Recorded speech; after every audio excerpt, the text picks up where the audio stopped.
حضور نے فرمایا آؤ میں تمہیں پچھلے زمانے کے ایک ایماندار نوخیز ولی اللہ کی بات سناؤں. پچھلے زمانے حضور نے فرمایا پچھلے زمانے میں ایک بادشاہ جادو کے زور پہ حکومت کرتا تھا. جب وہ ایک جادوگر اس نے رکھا ہوا تھا تو جادوگر اس کو جادو بتاتا, وہ جادو کے زور پر حکومت کرتا. جادوگر بوڑھا ہو گیا تو کہنے لگا بادشاہ کوئی نوجوان میرے پاس بھیج دے, اب میں بوڑھا ہو گیا ہوں میرا پتہ کوئی نہیں کب مر جاؤں.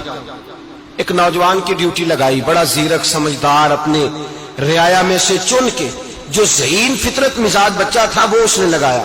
اللہ کے محبوب علیہ الصلوۃ والسلام فرماتے ہیں بچہ جادو سیکھنے لگا, وقت گزرنے لگا. بچہ جب جادو سیکھنے جاتا تو رستے میں ایک راہب بھی تھا جو انجیل جانتا تھا. وہ اللہ اللہ سکھاتا, لوگوں کو حضرت عیسیٰ علیہ السلام کی تعلیمات سے آگاہ کرتا. اس نے دیکھا کہ یہاں بھی لوگ اکٹھے ہیں تو وہ بچہ اس راہب کے پاس بھی اٹھنے بیٹھنے لگا.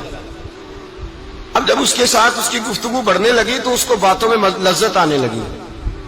اس نے راہب نے پوچھا کہ تو کون ہے اور کس طرح سے آیا ہے, کیا تیرا معاملہ ہے؟ اس نے کہا جی میں جادو سیکھنے جاتا ہوں, آپ کی باتیں مجھے بڑی اچھی لگتی ہیں. اس نے کہا دین سیکھ. جادو سیکھنے والے کافر ہو جاتے ہیں, قرآن و دین سیکھنے والوں کو اللہ کامل ایمان عطا فرماتا ہے. فرمایا یہ سیکھ.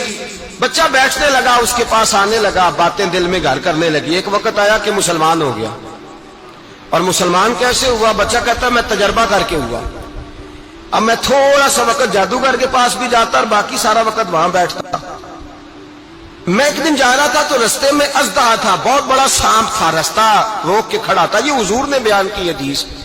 نبی پاک صلی اللہ علیہ وسلم فرماتے ہیں بچہ کہتا ہے کہ رستے کے اندر سانپ ہے, رستے بند ہے, لوگ چھتوں درختوں پہ چڑھے, ہراش ہے.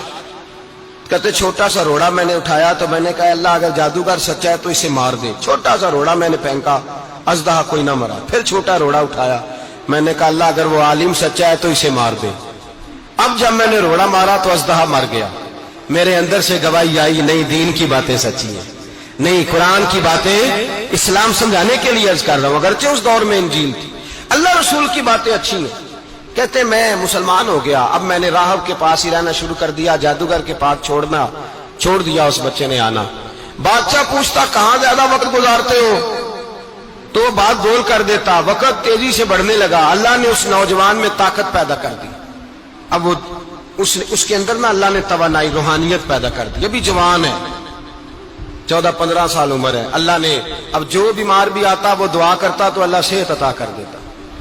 جو بھی آتا. بادشاہ کا ایک درباری تھا, بادشاہ کو پنکھا جلتا تھا, وہ اندھا ہو گیا. کوئی ایسی تکلیف آئی کہ نابینا ہو گیا. بڑے علاج کرائے, شفا نہیں ہوئی. کسی نے اس بچے کا پتہ بتایا کانوں میں. اس کے پاس گیا تو بچہ کہنے لگا شفا تو ہو جائے گی پر کلمہ پڑھنا پڑے گا, مسلمان ہونا پڑے گا. جس پیغمبر کا میں غلام ہوں تجھے بھی بننا پڑے گا, دین پہ عمل کرنا پڑے گا. اللہ شفا دیتا ہے. اس نے کہا تو مجھے کلمہ پڑھا, مجھے شفا دے, میں تیار ہوں. اس نے کہا شفا تو اللہ ہی دیتا ہے. اس نے اللہ تبارک و تعالیٰ کا ذکر کر کے دعا مانگی. یہ مسلم شریف میں حدیث ہے, طبرانی میں موجود ہے. اللہ نے اسے شفا دی, اس نے کلمہ پڑھنا شروع کر دیا. یہاں ایک نقطہ لکھا ہے ہمارے علماء نے, کہتے ہیں جب اللہ ولایت عطا کرتا ہے نا تو یہ سفید بالوں والے کا حصہ نہیں ہوتی. اگر جوانی میں کوئی آدمی توبہ کر کے تصوف کے رستے پہ چلتا ہے تو سب سے زیادہ ولایت اللہ اسے عطا فرماتا ہے. سب سے زیادہ ولایت اس کے پاس ہوتی ہے. ابھی اس کے بال کالے ہیں, چڑھتی جوانی ہے, دعا کی تو اللہ نے. اور حدیث پاک میں موجود ہے کوڑے آتے تو شفا یاب ہو جاتے, اندھے آتے تو شفا یاب, برس والے آتے تو اللہ سے دے. جوان ہے. بادشاہ کے پاس وہ واپس گیا, وہ جو آدمی جس کی آنکھیں ٹھیک ہوئی تھی. بادشاہ نے پوچھا کہ کیسے شفا ملی تو کہنے لگا میرے رب نے شفا دی ہے. بادشاہ سجدے کراتا تھا, اپنے آپ کو منواتا تھا معاذ اللہ. کہنے لگا میرے علاوہ کون رب ہے؟ اس نے کہا وہی رب ہے جس نے تجھے پیدا کیا ہے, اور وہی رب ہے جس نے مجھے اندھے کو آنکھیں دی ہیں, وہی ہے میرا مالک. کہا اچھا تو مجھے نہیں مانتا؟ کہا نہیں میں اپنے رب کو مانتا ہوں. بادشاہ نے اسے سزا دی, ستایا. اس نے بچے کا پتہ بتایا, پھر بچے کو بلا کے ستایا تو اس راہب کا پتہ بتایا. راہب بھی قتل ہو گیا, نابینا بھی قتل ہو گیا. بادشاہ نے کہا سپاہیوں سے اس بچے کو لے جاؤ اور پہاڑ کی چوٹی پہ جا کے نیچے پھینکو تاکہ مر جائے. بچہ پہاڑ کی چوٹی پہ گیا تو ہاتھ اٹھا کے کہنے لگا یا اللہ میرے لیے نہیں اپنے لیے, میرے لیے نہیں اپنے لیے انہیں اپنی قدرت کے جلوے دکھا. میرے لیے نہیں. اللہ کے بندے اپنی جان بچانے کی دعائیں نہیں مانگتے, اپنے لیے انہیں اپنی قدرت کے جلوے دکھا. یہ دعا مانگی, جتنے لوگ ساتھ آئے تھے وہ سارے زمین پہ گرے اور سب مر گئے, پہاڑ سے گر کے مر گئے. بچہ واپس سیدھا بادشاہ کے پاس کہنے لگا, لو بھائی میرے رب نے مجھے بچا لیا ہے.